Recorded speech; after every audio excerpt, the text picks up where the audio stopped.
అందరికీ నమస్కారం, welcome to our channel. Nandamuri Balakrishna గత 5 సంవత్సరాలుగా 4 సినిమాలుగా ఎన్నడూ నందమూరి బాలకృష్ణ గారు తమ అభిమానులకు ఇవ్వనంత హై మూమెంట్ని గత 5 సంవత్సరాలుగా ఇస్తూ ఉన్నారన్నమాట. మనం చూసుకుంటే కనుక బాలయ్య బాబు తన ఫిల్మోగ్రఫీలో ఎన్నో గొప్ప సినిమాలు చేయడం జరిగింది. అన్ని రకాల జోనర్స్ ఆయన టచ్ చేయడం జరిగిందనమాట. కాకపోతే ఫిలిం ఇండస్ట్రీలో ప్రతి ఒక్కరూ చెప్పేది ఏంటి అంటే బాలయ్య బాబుకు కొంచెం కోపమే కానీ భోళా శంకరుడు అండి, అమాయకత్వం ఎక్కువ ఆయనకి.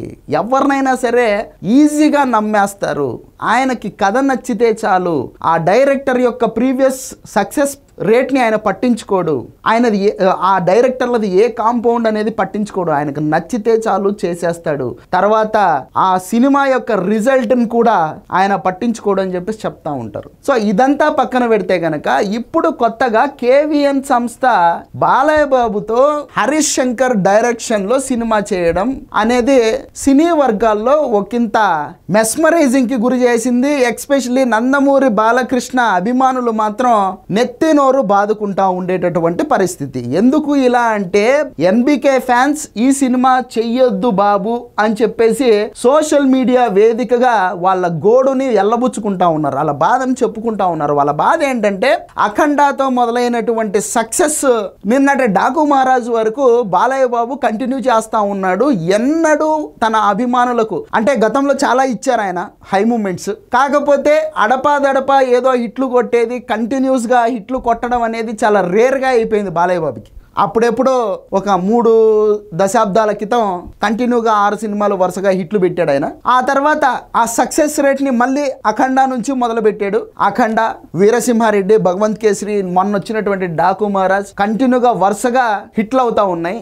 ఈ హిట్ ట్రాక్ ని కంటిన్యూ చేస్తూ నెక్స్ట్ గోపిచంద్ మల్లేనితో ఒక సినిమా ఉంది. అలాగే అఖండ 2 బోయపాటి సీన్తో కూడా ఉంటుందన్నమాట. సో మొత్తం హిట్ ట్రాక్ లోనే ఉన్నాడు. మళ్ళీ డబుల్ హ్యాట్రిక్ కొట్టబోతా ఉన్నాడు మా బాబు అని చెప్పేసి ఆనందంతో తాండవం చేస్తున్నటువంటి బాలయ్య బాబు అభిమానుల గుండెల్లో పెద్ద పిడుగు లాంటి వార్త మన హరీష్ శంకర్తో సినిమా. హరీష్ శంకర్ గారు ఇప్పటిదాకా తీసినటువంటి సినిమాలు పెద్ద కళాఖండాలు, అందరికీ తెలిసినటువంటి విషయాలే. చెప్పుకోవడానికి గబ్బర్ సింగ్ అనే ఒక రీమేక్ సినిమా ఉందే తప్ప ఈయన గారు చేసినటువంటి పెద్ద కళాఖండాలు ఏమున్నాయి? పైపెచ్చు చిరంజీవి గారిని విపరీతంగా అభిమానించేటటువంటి హరీష్ శంకర్ బాలయ్య బాబుతో సినిమా తీస్తే ఎలా తీస్తాడు?